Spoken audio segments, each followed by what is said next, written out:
한반도의 오늘과 내일이 궁금하신가요? 그렇다 하면 지금 이 순간 여러분의 북마크.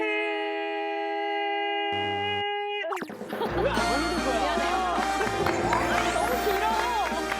아니, 나루나루 호흡이 늘었다가 오늘은 아예 그냥 음소거네.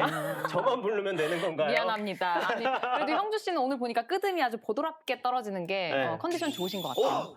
저의 컨디션까지 이제 느낌이 오지. 와, 우리 날로날로 케미가 발전하는 것 같습니다. 그러니까 말이에요. 자, 그렇다면 환상의 짝꿍과 함께 여러분의 북마크 첫 순서 시작해 볼까요? 네, 우리가 꼭 알아야 할 이번 주 한반도 이슈들을 최대한 친절하게, 친근하게, 그리고 친숙하게 세상 가장 친절한 시사 토크, 친톡 시간입니다. 네, 저희 친톡에는요, 시사를 아주 쉽고 매우 유쾌하게 만들어주는 친절 내생남들이 계시죠? 네, 맞습니다. 먼저 올해로 무려 28년 차 북한 전문 취재 기자시죠. 자타공인 북한통 이영종 박사님 오셨습니다. 안녕하세요. 네, 안녕하세요. 침대만 과학이냐, 친절도 과학이다. 와, 친절하게 시작하겠습니다. 와, 저 멘트는 최고. 어느 집을 내야 돼. 또 한 분은 한반도 정세에 대한 폭넓은 지식과 유쾌한 입담까지 다 갖춘 욕심쟁이 정대진 교수님이십니다. 북미 관계는 실용적인 접근으로, 시청자에게는 실용적인 친절로, 여러분의 친절남 정대진입니다. 이야. 네. 두 분 진짜 밀리지 최고. 않아요? 그러니까 말이야. 자, 그리고 친톡 제5회 멤버도 빼놓을 수 없겠죠. 조금이라도 친절하지 않은 내용, 어려운 내용이 나오면 바로 노친톡에 올립니다. 어떻게요? 이렇게요. 아, 언제 들어도 뭐. 지난주에 우리 너무 재밌는 구경했잖아요. 뭐요? 아,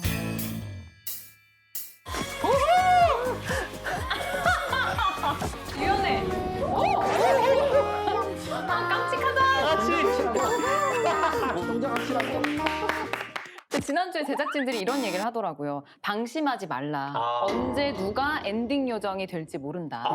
우리 두 분도 당연하죠. 방심하시면 안 됩니다. 그럼. 네, 저희 MC들과 두 전문가분들 모두 친절을 팍팍 새기고 본격적으로 친톡 시작해 보겠습니다. 네. 얼마 전 미국 바이든 행정부 취임 100일 만에 대북 정책 검토를 완료했다는 발표가 나오면서 정체돼 있던 한반도 정세가 원동력을 얻기 시작했는데요.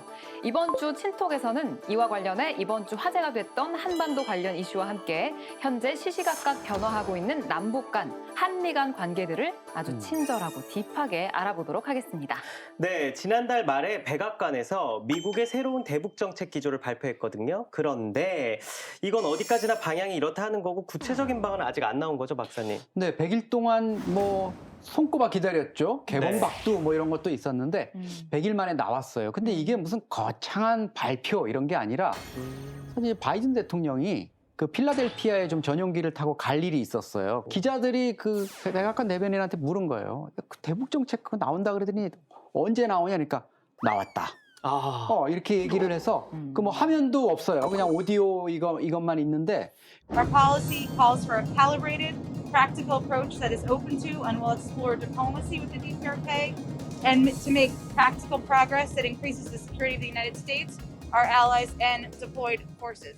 이게 실용적이고 외교적이고 우리 지난번에 좋은 얘기 다 갖다 놨다 네. 이런 얘기 했었잖아요. 그래서 그 뜻을 맞아. 이번에는 좀 알게 될 수 있을까 기대를 그러네요. 했었는데 그러네요. 아직도 좀 저는 알쏭달쏭하더라고요. 이거 정확하게 해법이 나오면 밝혀지면 그제서는 감을 잡을 수 있을까요? 그러니까 과거로 보면은 북한을 뭐 악의 축, 폭정의 전축이지, 확실했죠 뭔가. 네, 최대한의 압박, 혹은 뭐 일괄 타결, 뭐 점진적 접근, 뭐 이제 연착륙, 이제 이런 것들을 하면은 그 양쪽의 그 말 속의 행동의 의미가 내포가 되어 있어요. 근데 이제 실용적이라고 하는 거는 지금 한 북핵 해결 한 30년 사이에 처음 보는 단어인데 어떻게 하겠다는, 뭔가 풀겠다는 건 알겠는데 어떻게 하겠다는 건지는 아직 좀 행동을 봐야 알 수 있는 그런 단계인 것 같습니다. 네. 그런데 미국 현지 시간으로 10일에 이런 발표를 했습니다. 북한의 대북 정책 검토 결과를 직접 설명하기 위해서 접촉하자는 제안을 했고, 그리고 북한이 잘 접수했다라는 반응을 보였다는 거거든요. 맞습니다. 제가 이 내용의 기사들을 보면서 하나 느낀 게 있어요. 뭔데요? 외교는 외교는?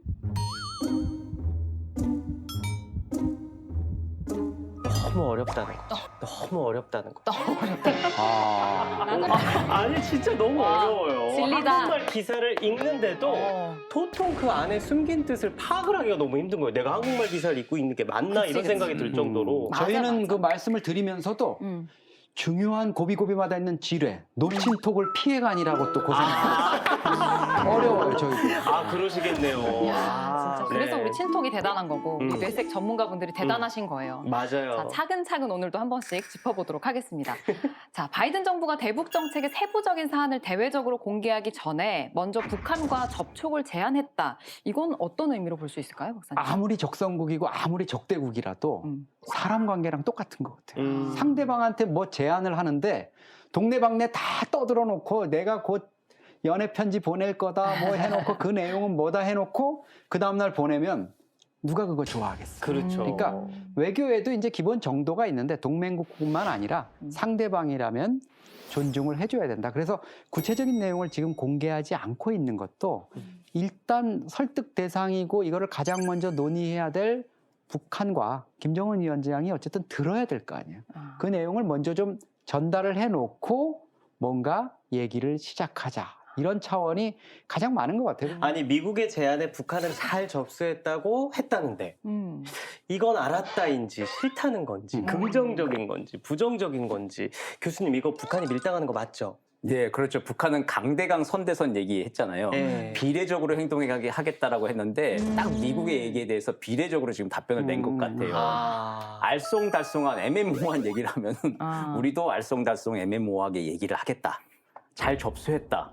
만나자는 건지 좋다는 건지 싫다는 건지 알 수 없잖아요. 네. 그냥 그렇게 지금 거기까지 의견을 표명을 해놓은 것 같고 뭐 그런데 나쁘지 않은 건 뭐냐면은 무조건 비판을 하진 않았어요. 비난, 막 앙칼진 반응이 나오지 않은 것만 해도 뭔가 저는 좀 긍정적인 게 있기를 그런 희망을 좀 하고는 있습니다. 아, 그러시군요. 바이든 대통령 또 바이든 행정부 입장에서는 지금 보면은 중국과 러시아를 통해서도 북한을 움직이려고 하고 있어요. 지난 12일에는 토니 블링컨 미 국무장관이 세르게이 라브로프 그 러시아 외교장관한테 전화를 해가지고 이 대북 정책을 설명했어요, 직접. 설명하고 틀림없이 뭐 공개된 내용에는 없겠지만 그 우리가 북한을 좀 다뤄보려고 그러는데 김정은 위원장 이거 하는데 러시아 너희가 좀 협력해야 되지 않겠니? 이런 메시지가 갔을 거거든요. 그러니까 북한을 다방면으로 한미일 공조뿐만 아니라 중러까지 동원한 어떤 압박 또 설득 이런 작업이 이루어질 거기 때문에 저는 뭐 북한이 틀림없이 이 바이든 행정부의 대북 접근에 대해서 어떤 식으로든 긍정적 반응을 할 수 있다 이렇게 기대를 하고 있습니다. 그렇군요. 진톡이. 진톡이. 박사님이다. 설마 저는 아니. 이건 빼박 박사님이시지. 계속 얘기하고 계셨으니까. 네. 아니 너무 길고 친절하게 해서 또 칭찬 오늘도 뭘까? 뭐 처분이 있으면 빨리 내려주세요. 우리 들어볼까요? 이런 좋은 기회를 놓치고 가면 친톡이 아니죠. 벌써 두 번째 엔딩 요정을 궁금해하는 시청자분들이 있거든요. 북한이 미국의 대화 제안에 오케이한다. 대노한다. 이걸로 이명주 씨랑 김정 씨 내기 한번 가시죠. 두 네. 전문가님들 인종, 동의. 인정. 두 분의 어깨에 한반도 평화의 미래가 달려 미래가 있습니다. 달려 있습니다. 북미 관계의 미래가 달려 있습니다. 오케이냐 노냐 이제 그렇게 하지 말고 네.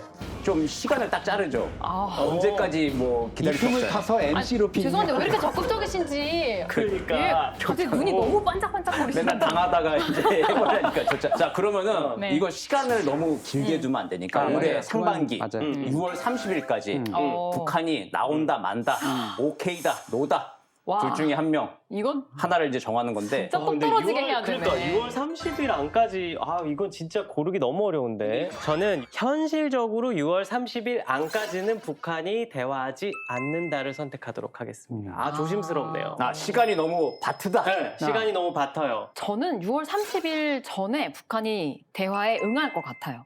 한 달이면 충분합니다. 대화하자 하면 바로 할 수 있을 것 같고. 한 달려면은 만리장성을 쌓을 수도 있어요. 들으셨죠? 네. 우리 여러분의 북마크를 북한에서도 본다는 얘기를 저는 어디서 언뜻 들었거든요. 신중하게 잘 준비해서 오랜만에 대화를 하시는 거니까 7, 8월에 나오세요.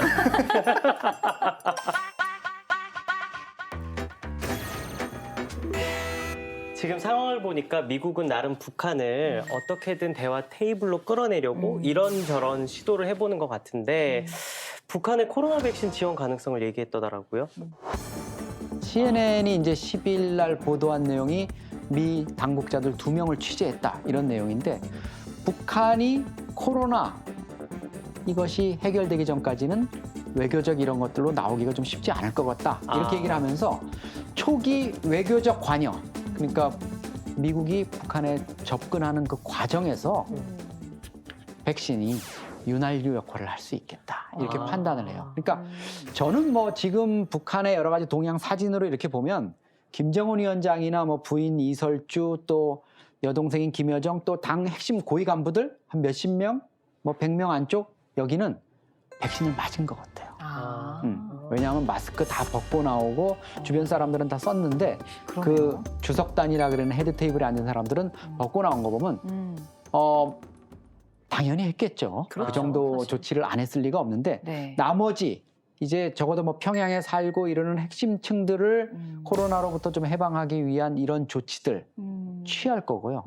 그런 부분에 대한 필요성 이런 것들을 미국이 지금 간파하고 있는 것 같아요. 그런 점에서 코로나 백신 이 부분이 말 그대로 윤활제, 촉매제 역할을 할 수 있겠다 이런 판단이 섭니다. 자, 이런 상황 속에서 지난 10일 문재인 대통령 임기 4년을 맞아서 특별 연설이 진행됐습니다. 남과 북, 미국과 북한 사이의 대화를 복원하고 평화협력의 발걸음을 다시 내딛기 위한 길을 찾겠습니다. 네, 사실 뭐 남은 임기 1년을 미완의 평화를 불가역적 평화로 바꾸는 여기에 진력을 다하겠다 이런 이제 말씀이 있으셨잖아요. 기본적으로 미완의 평화 아마 2018년 판문점 선언부터 해가지고 그 이후의 프로세스가 아직도 완결되지 않고 있는 성과가 나오지 않고 있는 것에 대한 아쉬움 그리고 사실은 연초부터 보면은 우리 정부가 남은 임기 동안 좀 남북 문제 해결에 진력을 다하겠다는 뜻을 하다가 약간 좀 동력이 떨어지는 느낌이 있었어요. 근데 이번에 보면서 이제 바이든 행정부의 대북 정책이나 이런 것들이 우리 정부가 좀 희망했던 싱가포르 선언에서 좀 출발해야 되겠다. 평화적인 한반도 비핵화, 평화 이런 부분에 좀 중점이 두어져야 될까 이런데 바이든 행정부가 거기에 어느 정도 호응해 온 듯한 이런 부분에 대해서 이제 문재인 대통령이 특별 연설에서 그런 부분을 평가를 했어요. 그리고 그런 부분을 이제 이어나가면서 남은 임기 동안 좀 조급해하지는 않겠다. 그러면서 이런 성과들 이런 것들을 했는데 약간 뭐 동시 단계적 접근, 미국의 대북 정책 이런 것과 좀 남은 기간 동안 한미동맹 또 조율 이런 것들을 통해서 같이 할 수 있는 가능성이 좀 있겠다. 이런 부분을 문재인 대통령이 이제 간파를 좀 하고 있는 것. 그리고 이인영 장관이 이제 지난 12일 날 한 세미나 그 연설에서 21일 날 열리는 한미 정상회담이 한반도 평화의 분수령이 될 거다 이러면서 북미 대화 재개를 얘기를 했어요. 네. 북미 대화 재개가 될 수 있도록 우리 정부도 노력하겠다 이런 거는 다시 한번 2018년 평창의 봄 그때처럼 중재자 역할, 조정자 역할 어떤 식으로든지 역할을 북미 대화 물꼬를 트는데 하겠다 이런 것들이 좀 읽혀지고 있습니다. 네, 이 특별 연설문을 보면 미국 대북 정책이 한미 간의 긴밀한 협의를 통해서 완성이 된 거다 이렇게 강조가 됐거든요. 지금 박사님 말씀해 주신 대로 5월 한미 정상회담 때 조금 더 대북 정책을 구체적으로 같이 조율하고 논의해 볼 수 있는 날이 올까요? 네, 그렇죠. 아마 결과가 거의 발표가 될 것 같아요. 구체적인 조금 내용도 나올 것 같고 겉으로는 이제 안 나온다 하더라도 북한의 물밑 제한은 또 분명히 좀 갈 거라고 기대는 해봅니다. 그게 뭐냐면 중요한 게 출발선인 것 같습니다. 네. 이번 대통령 특별 연설에서도 싱가포르 선언의 토대라고 하는 표현이 나왔습니다. 대통령의 워딩이 이제 그 정도 나올 거면 한미 간의 싱가포르 선언이라고 하는 출발선에서 시작해보자.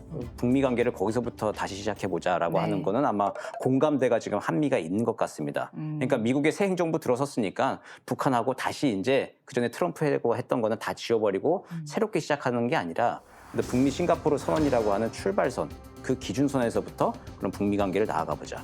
그 북미 싱가포르 선언의 가장 중요한 정신이 북미 관계 정상화죠. 종전 선언, 연락사무소 개설, 그리고 또 뭐 비핵화와 평화 체제를 견인할 수 있는 일부 제재 완화, 그리고 그에 상응하는 또 북한의 핵 활동 동결과 그리고 비핵화 조치들. 뭐 이런 것들이 좀 구체적인 이야기들을 이번에 다시 출발선을 그 이전으로 돌리는 게 아니라 싱가포르 선언부터 이야기한다라고 하는 그 기본 정신만 발표가 돼도 이것만 해도 북한한테는 굉장히 좀 긍정적인 신호가 될 거고 앞으로 6월에 좀 새롭게 펼쳐질 수 있는 그림들을 좀 볼 수 있지 않을까 그렇게 기대를 조심스럽게 봅니다. 자, 한국과 미국이 한반도 비핵화를 위해서 손을 잡고 움직이고 있다는 사실만큼은 명확한 사실인 것 같습니다. 그렇다면 이제 딱 한 가지가 남았죠. 바로 북한의 응답. 그래서 오늘은 이 한마디로 친톡 마무리하면 될 것 같습니다. 이제는 응답하라 북한!